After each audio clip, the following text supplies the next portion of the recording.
discharge machining, which is sparking away metal. Right. That I don't know how I got into that, but I got into that. And Bernard. Rick Bernard, wasn't it? Yeah, his first name? yeah. And no, Rick is my friend from high school. Carl Bernard. Carl Bernard, yeah. Carl Bernard. Yeah. But Ricky Bernard. Ricky's the son of Carl Bernard. Yeah, right. And down there by the railroad tracks. Yeah, right. Yeah, well, Mary Lee Babcock lives. Now, what does that lead to? I mean. Well, I don't think that might have just been a failure. That eventually failed. Yeah, it was. I think it was an interesting concept, but it didn't. He had like a wind turbine that was like a slow. He had that too. He had a bunch of just a giant short circuit with oil in the drum. Yeah, he had a bunch of electrical. He was sort of a genius. Well, I would magnet guy. I would say the one thing I've learned, and I've learned it from hearing about other entrepreneurs, is anybody that wants to say how successful they are, if they're really honest, they've got at least 3 failures for every success. It's and true. A failure doesn't mean that everybody went bankrupt and they went to jail. Right. Maybe it just didn't work, Right. And that's kind of what happened with the modular housing too. Yeah, And in fact, I think some of the things that an entrepreneur does to try and make things, even though he may not have succeeded in what he was setting out to do financially, actually was good for the community. Right. Yeah. Because we were building a lot of modular houses. Someone was getting paid. Yeah, there were jobs that lasted for a while. Yeah. But so chronologically, trying to think of it. So, I think actually, this is one that's apropos Wayzata High School. Okay. So Kent Hardy, my best friend, probably only friend. Kathy said one day, I think Kathy said to me, "How come you only have Kent Hardy?" I said, "Nobody else." How come Kent Hardy's your best friend if you never see him? And you go, "That's why he's my best friend."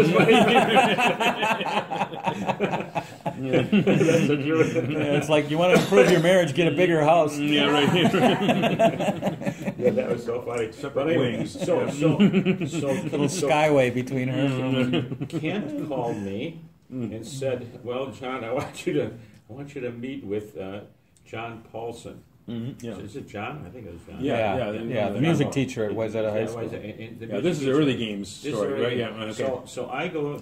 The place where all the deals were done in Wayzata was Hart's Cafe. Yeah. It was now called the Wayzata Mafia met there. Yeah, right. Exactly. Now it's much more. And the drunks. I remember Frankie was there too. Now it's upscale. Now it's called a Cove. Cove. It's evolved from Sunsets to Cove. Yeah. And, as in covert, that's where the I.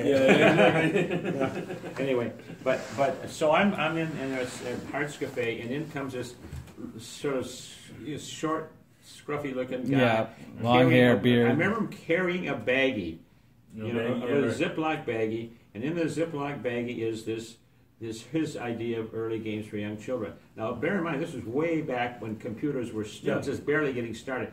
Yeah. What had happened is John Paulson, who was this music teacher at Wayzata, and he was well liked, I think, by the kids that were with him, I think, and a kind of a brainiac. But he had come up with this Christmas before. Someone had bought him an Apple II computer, right? Yeah, and that was when Apple II was the only thing around, and he had taken that Apple II and he had programmed something where if you didn't have to type real words, you could just hit keys. It was just like up and down arrow kind like of a video game, right. He made the screen into a video, and he could up and down and move things around. Anyway, so he showed me that and gave me a little demo of it, and he with his little crippled hand. That was right. He had polio. He had a little crippled hand. I thought, what a pathetic guy. I mean, I liked him, but I went back and wrote a prospectus or offering circular for early games for young children. Right. And I think it was because I wasn't doing anything else anyway.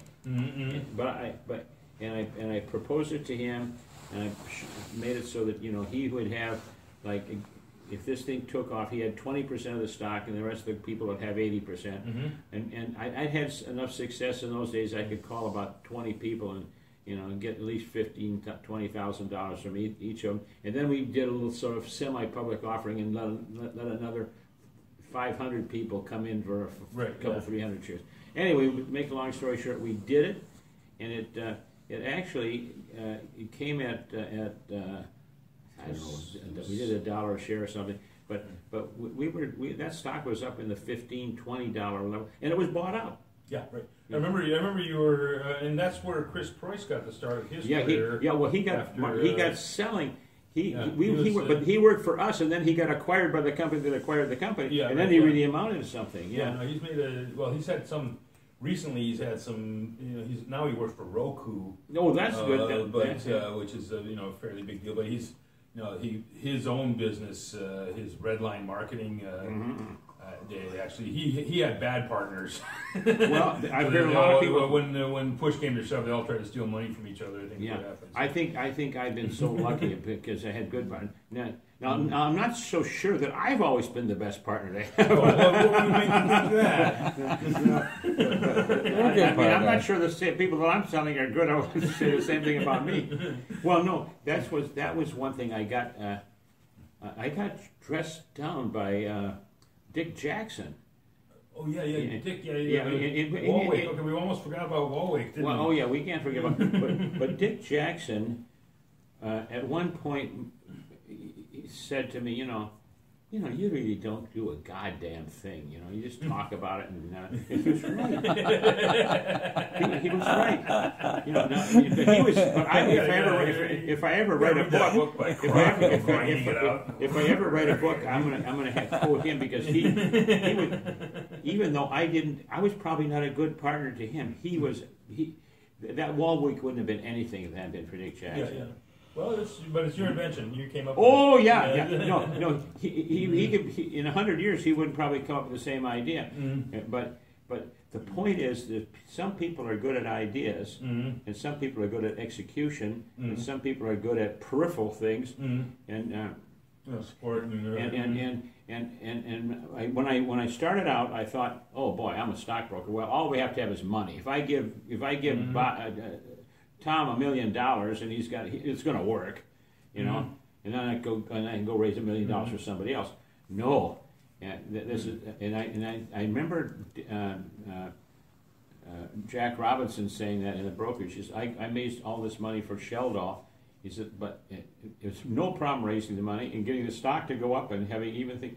But working with this inventor Sheldon, he said, I have to drive down to Northfield twice a week and pain in the ass. He said, it's not raising money. So I used to think money raising was the only thing.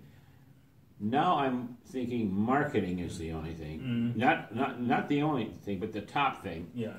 And the other thing I'm thinking now, which is backwards, a form of creative accounting or analytical accounting. I mean creative, false numbers. False accounting, but creative in the sense of learning from your accounting what's going on. Yeah.